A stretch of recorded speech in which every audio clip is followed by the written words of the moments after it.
Welcome back to the 1991 Review Channel. The journey of Xiao Yan collecting the Bodhi Ancient Tree has reached its most thrilling part. So, what's exciting in episode 167? Let's find out together with 1991 Review. At the end of episode 166, after a lot of hardship, Xiao Yan and his teammates finally overcame the Beast Tide and arrived at the location of the Bodhi Ancient Tree. However, as they approached the tree, they were blocked by 5 semi-saint level puppet figures. Therefore, the only way forward was to fight. Facing the power of the semi-saint puppets, Xiao Yan and his team showed incredible coordination. In a flash, Xiao Yan roared, and with a slight movement of his hand, a giant dragon burst forth from a spatial vortex. With a powerful, deafening roar, it charged toward the semi-saint puppet to attack. At the moment of impact, there was a deafening bang, and the giant dragon dissipated. But a split second later, the semi-saint puppet swung its hand. A sphere of light lit up, and a spatial vortex immediately appeared in the void. From within, a brilliant golden dragon, identical to Xiao Yan's, flew out and attacked him directly. Xiao Yan had to swing his hand and use all his power to counter the blow. With a loud crash, he was sent staggering backward. At that moment, his teammates also sprang into action, launching a series of continuous attacks toward the puppets. In an instant, dozens of attacks were unleashed simultaneously. At the moment of impact, booming explosions echoed everywhere. However, it was still not enough to defeat the puppets. In the next moment, with the puppets' phantoms as a center, flashes of light appeared. Immediately, attacks identical to the ones they had just launched flew back toward each of them, striking relentlessly. Having to fend off their own attacks, everyone was exhausted and sent flying backward, spitting up blood. At the same time, Han Yu and the others from Han Clan were also engaged in a fierce battle with the semi-saint puppet. In that bizarre space, Janes flew toward the semi-saint puppet, striking with immense force. But just like the other battle, this puppet also immediately opened up several spatial rifts, and a series of blades attached to chains flew out. In a flash, as the blade struck, many members of the Han Clan were killed without understanding why. Without delay, Han Yu transformed, and the bloodline seal between his eyebrows lit up. He then unleashed an extremely powerful blow that flew toward the semi-saint figure in front of him. At that moment, a series of deafening explosions and scattered force echoed. After the force subsided, an identical attack from the puppet hit Han Yu. With a loud bang from the counterattack, Han Yu was sent flying. When he finally stood firm, his eyes showed a look of surprise. Meanwhile, in another space, Jiu Feng and the others from the Phoenix Clan were also in trouble. The space around them had turned to only black and white, causing them to panic. In that space, Phoenix cries and dragon roars echoed as black and white phantoms rushed toward them to attack. Now, Jiu Feng's group was in disarray, not knowing what to do against the semi-saint puppet that was holding them captive. However, the most tragic group was the others. With their large numbers, they besieged 2 semi-saint puppets. Unfortunately, their coordination was poor, and in an instant, when the 2 semi-saint puppets attacked, some of them were immediately killed. And so, the ruthless battle between hundreds of people and 5 puppets took place fiercely.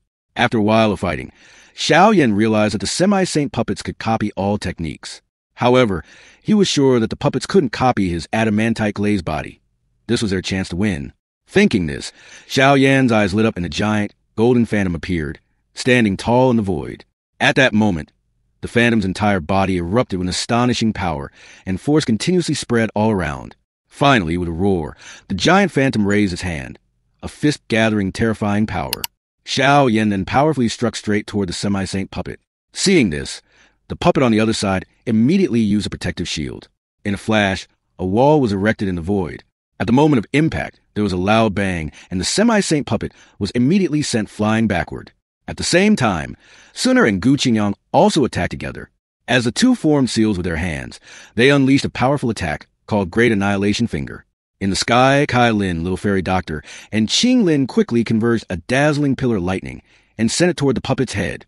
Everyone coordinated seamlessly, striking in a flash.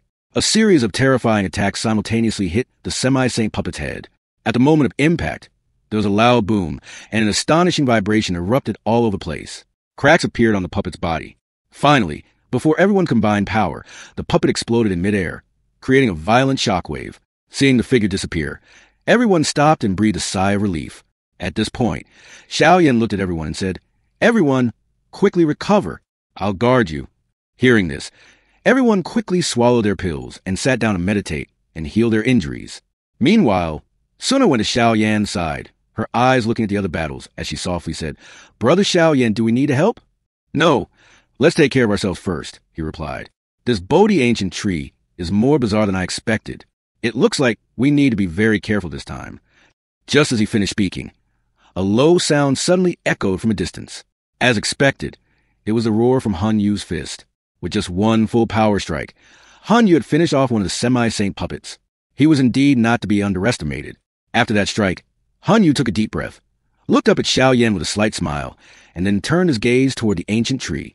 About 10 minutes after Han Yu's group, the battle from the Celestial Demon Phoenix clan also concluded. 3 of their members had been killed. A few minutes later, the final battle around them finally ended, and the 5th semi-saint puppet fell.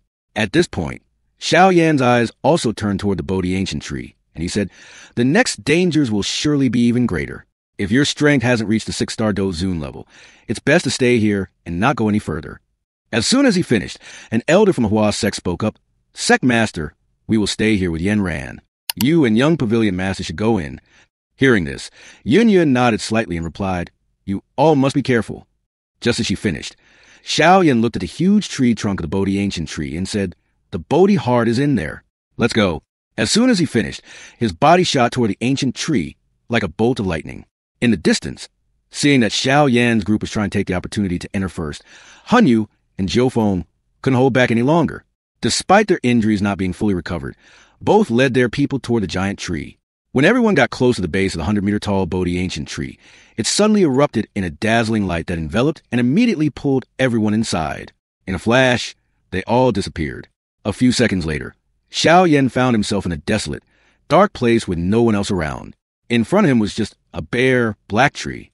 However, when Xiao Yan looked at the tree, he was suddenly pulled into an illusion. First, he appeared in the desolate ancient lands.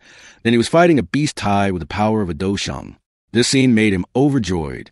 However, when a flash of light appeared, it brought Xiao Yan back to reality. Suddenly, his head ached as if being hammered. Immediately, Xiao Yan clutched his head and screamed in pain. After that, a flash of light appeared, and Xiao Yan suddenly found himself in a dark place with many people from the Soul Hall in front of him. At that moment, Xiao Yan's eyes turned bloodshot and he roared as if he had lost his mind. "Soul Hall, Hun Clan, I will take all your lives." As soon as he finished, his heavy ruler appeared in his hand, and he immediately charged toward the people of the Soul Hall to attack. In an instant, under Xiao Yan's rage, figures were shattered one after another. Every time he swung his heavy ruler, one of them was killed on the spot. At that moment, Xiao Yan seemed to have turned into a demon. He continuously roared and swung his heavy ruler wildly, smashing every figure that rushed toward him. While fighting, Xiao Yan roared, "Die! Die, all of you!" With that, a series of cold explosions echoed once again. However, while he was fighting, a stream of green energy suddenly surged from his storage ring and flew directly into the center of his eyebrows. Immediately, he became sober again, and the illusion he was just in vanished. At this point, Xiao Yan was startled and realized he had been lost. He muttered, as expected of the Bodhi ancient tree, "It can create such a realistic illusion that people can't even detect it." With that, he took a deep breath and looked at the withered tree in front of him. So, what will Xiao Yan do next? Follow the 1991 Review YouTube channel to find out more. If you have any suggestions, please leave a comment below. 1991 Review says hello and see you again.